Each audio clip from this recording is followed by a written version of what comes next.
Bonjour à tous, je vais continuer l'étude du catéchisme de Spirago. On était rendu au point 2. On va parler des 2 commandements de l'amour. On avait fini avec le 5e point du point 1 qui parlait que les commandements de Dieu n'enlèvent aucunement aux personnes la vraie liberté.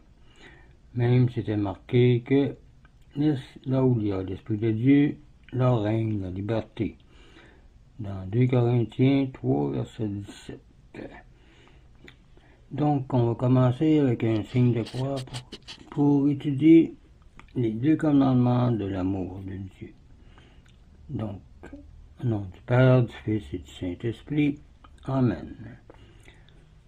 Point 2. Les commandements les plus importants sont les commandements de l'amour. Savoir celui de l'amour de Dieu et celui de l'amour du prochain, parce que ceux-ci renferment tous les autres. Un jour, un scribe demanda à Jésus-Christ, quel était le premier de tous les commandements. Celui-ci lui répondit, vous aimerez le Seigneur votre Dieu de tout votre cœur, c'est-à-dire avec la volonté, de toute votre âme, c'est-à-dire avec l'intelligence, et de tout votre esprit, c'est-à-dire avec le sentiment, et de toutes vos forces, c'est-à-dire avec toutes vos actions, dans vos actions. Voilà le premier commandement, mais le second en est tout semblable au premier. Le voici. Vous aimerez votre prochain comme vous-même. Voir Saint Marc 12, verset 30. Déjà dans l'Ancien Testament, Dieu avait recommandé dans les mêmes termes. Voir Deutéronome 6, verset 5, l'amour de Dieu ainsi que l'amour du prochain, dans Lévitique 19, verset 18. Les 2 commandements de l'amour renferment tous les autres, comme j'ai dit tantôt. Cela provient de ce que toutes les forces de l'âme, la raison, l'entendement, la volonté et les actions sont influencées et dirigées par eux, comme il ressort des paroles du Christ. De même que les branches d'un arbre naissent d'un tronc commun, de même naissent d'un tronc commun, de même les 2 commandements de l'amour donnent naissance à tous les autres. Donc je répète, de même que les branches d'un arbre naissent d'un tronc commun, de même les 2 commandements de l'amour de Dieu du prochain donnent naissance à tous les autres. Les autres commandements précisent simplement ce que ceux de l'amour exigent. Jésus-Christ dit à ce sujet, ceux-ci contiennent la loi et les prophètes. Voir Saint Matthieu 22, verset 40. Dans les familles, les pays, les États et les communes, toute autre loi serait superflue si cette loi de l'amour était observée partout et par tous. C'est ce que disait Ali Oli.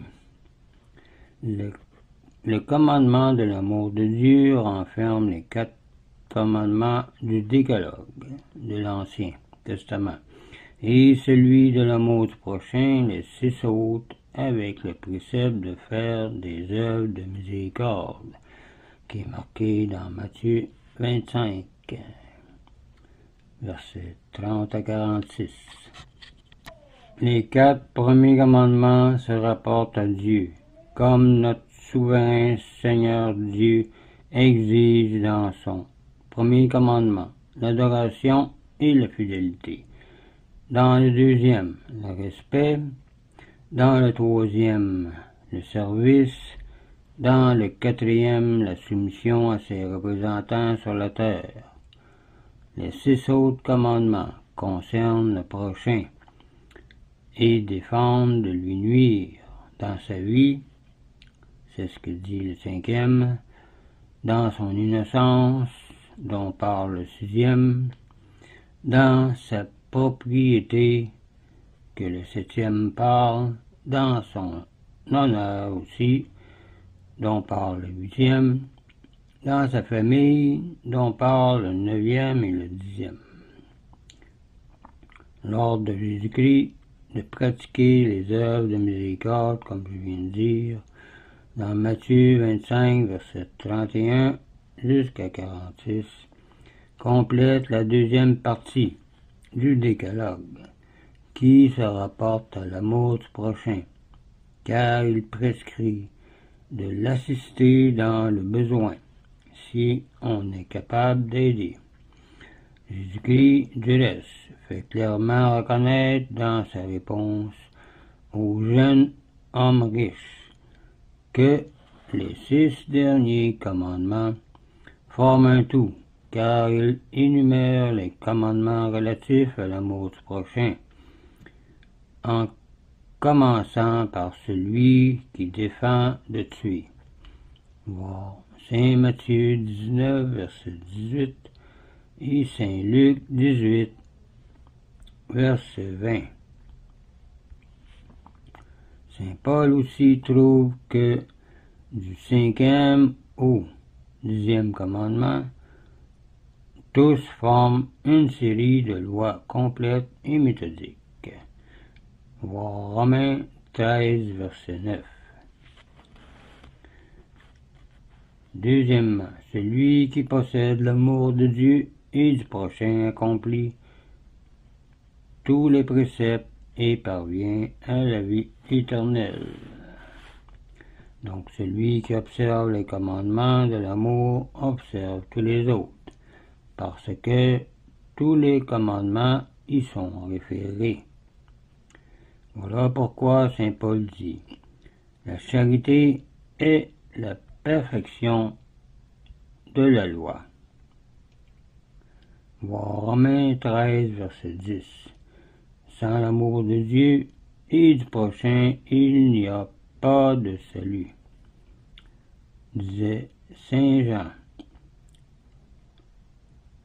Voir Saint Jean 3, verset 14, qui dit, celui qui n'a pas de charité reste dans la mort. Celui qui vit dans la charité, qui vit sans la charité est mort, disait saint François de Sales. Saint Paul dit aussi, celui qui n'aime pas Jésus-Christ est anathème, en voulant dire condamné. 1 Corinthiens 16, verset 22. Pour marcher, il faut 2 pieds. Si nous voulons aller au ciel et parvenir à Dieu et le servir, il faut que nous ayons l'amour de Dieu et du prochain, disait saint Augustin, et cela ne peut pas se faire sans la grâce de Dieu. L'oiseau ne peut s'élever vers le ciel qu'avec 2 ailes, et nous ne pouvons en faire autant que sur les 2 ailes de l'amour de Dieu et du prochain. Les bienheureux au ciel aiment Dieu et s'aiment les uns les autres. Voulons-nous aller au ciel? Il faut donc par commencer dès maintenant à aimer Dieu et le prochain. Saint Augustin dit à Dieu, qu'est-ce donc l'homme pour que vous veilliez être aimé de lui, et que vous le menaciez de peines si sévères s'il ne vous aime pas.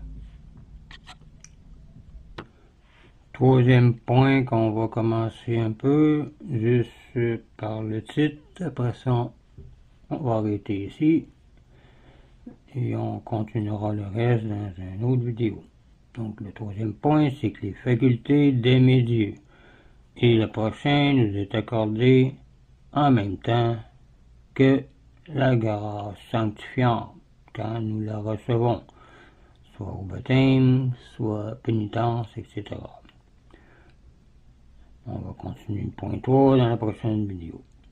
Donc je vous laisse là-dessus, je vous dis au revoir et union prière.